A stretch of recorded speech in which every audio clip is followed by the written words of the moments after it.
Alright, what is going on, my dudes? We are back here today with Alliance War Season number 23, episode number 6. Alright, so this is going to be the Protect Global.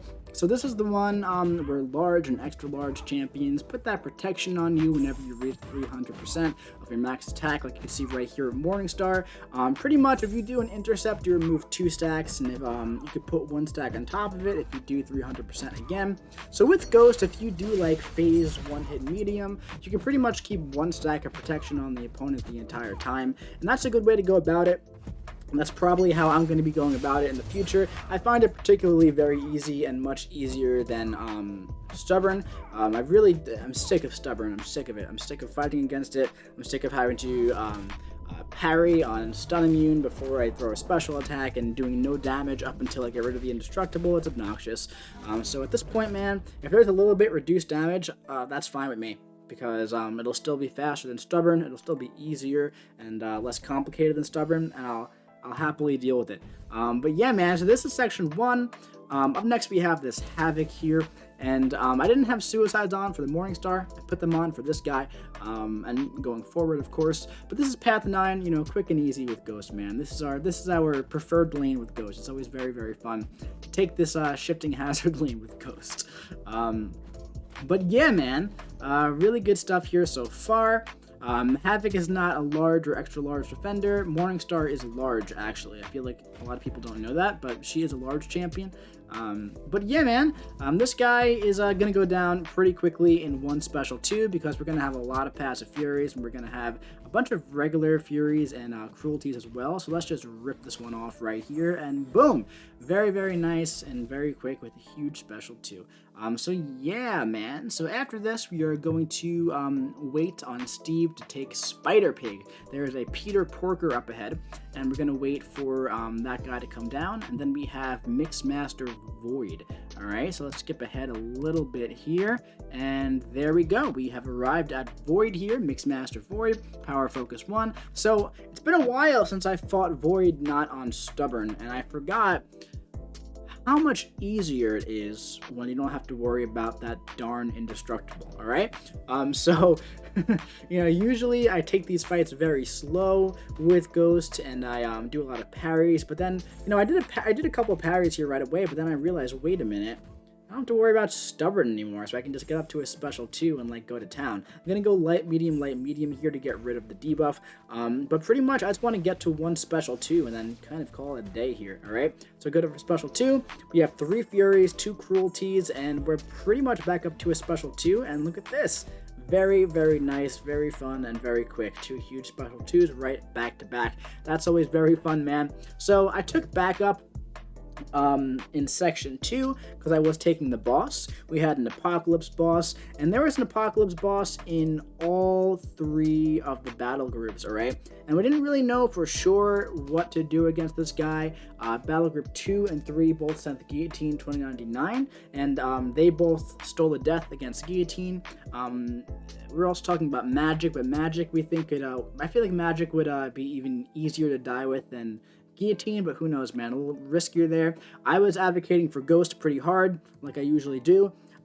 Even with Protect, I feel like Ghost is a good way to go here, because like I said, in like the Morningstar fight, if you just do phase intercept the entire time, you're gonna have just the 1 stack of protection on you, which is just 30% reduced damage. And essentially, man, 30% of a lot of damage is still a lot of damage. All right, so right off the bat, the only issue here is that he was being a little passive with me. He wasn't playing into me for the beginning of this fight. It was getting a little frustrating here, as you can see. He's just not hitting into me. He's literally standing back and holding block, which is incredibly frustrating. Here, finally, I got an intercept off. As you can see, man, the intercept took off 2 stacks of protection. So there, that special 1 beam, it did a decent amount of damage, man. So that's really why you just want to stick with the phase intercepts here. As you can see, the special 2, by the time you get to the last hit, you're really not doing much damage. Now I have to get off 2 intercepts to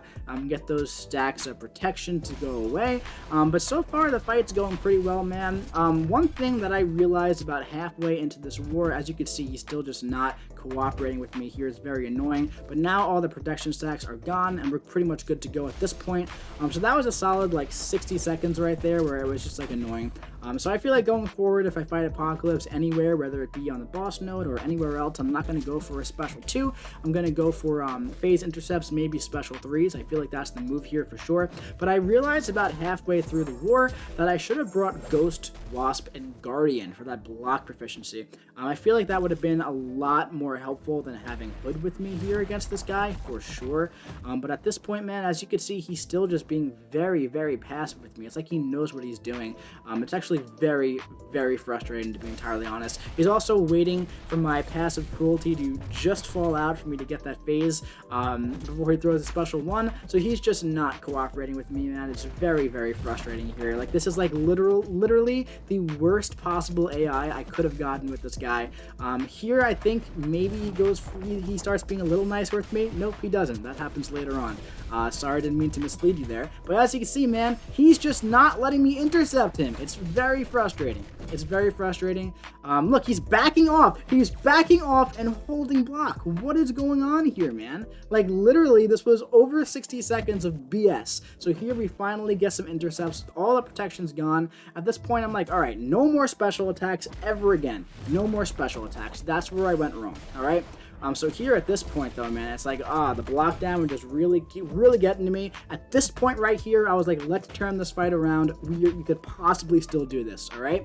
I'm like, we're not going to die to this guy here. We're going to get him down, all right? I said, all right, let's do it. Let's go for it, man. 4% health.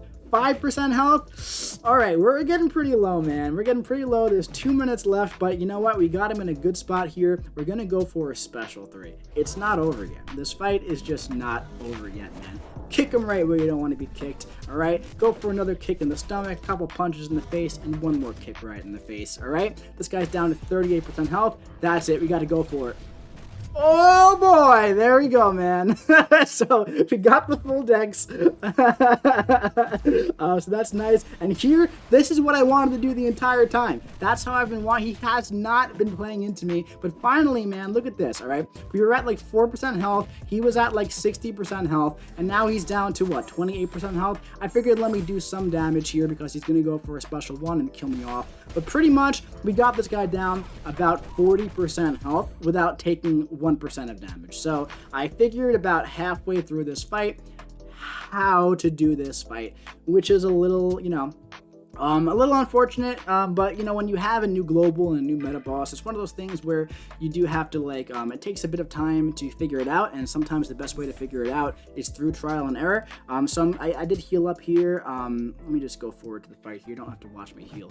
But I healed up. I went back in and said, all right, no more special attacks. Let's just get this guy down. All right. So as you can see, when he plays into me and he's aggressive like I want him to be, it's good. It works well. At this point, man, this is how I want him to throw the special attacks so that the passive precision goes away and I could just phase the entire beam. If not, that's where the Guardian synergy would come into play really, really nicely, because that extra block proficiency would be really, really nice. But overall, man, I would feel fine about doing this with Ghost again. I went for a special 2 here. I thought it was going to kill him, but it ended up not, but that's fine because I'll just do some more intercepts. I'm probably going to have to bait out a special 1 here. Unfortunately, he's being passive again, man. He just doesn't want to be throwing his special attacks. It's very annoying, man. It's very, very annoying, as you can see. But that's all right. We have a lot of health. He's at 4% health. It's really not that big a deal, but, he's just being passive. He's just being a passive Patrick with us, which is annoying, man. So there we go. Boom. Intercept. That's going to be it. That's going to be it, Apocalypse. Come on. Give it up. Give it up, dude. You're at 1% health. Give it up. Just give it up. There we go. God, it's annoying, man. These globals are annoying for just so many reasons. But yeah. All right, so that was the first Protect Apocalypse boss that we had. We're still all, it wasn't a rank 3 Apocalypse, very important to keep in mind as well. But I do think that Ghost with Guardian, the Guardian synergy is going to be very, very nice there for sure.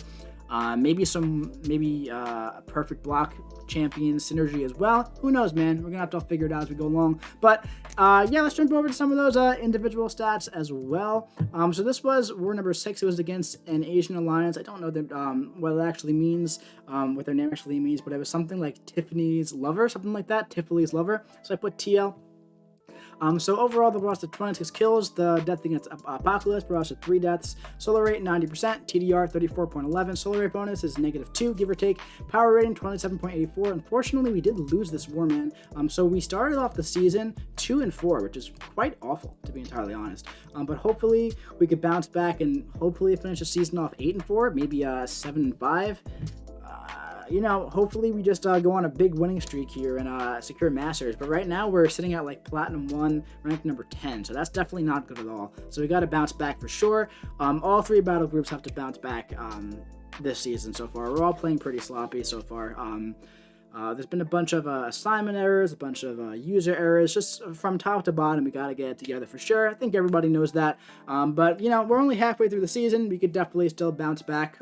No chance of getting top 3 this season, so we're definitely going to just push for Masters in general. But yeah, man. Anyway, that's going to be it for this war video. I do hope you enjoyed it. If you did, drop your boy a big old like. Comment what you think about this new global that we're seeing more and more in the comment section below. And make sure you hit the subscribe button so you see the second half of Alliance Wars Season 23 coming to you very, very soon. I'll be seeing you around.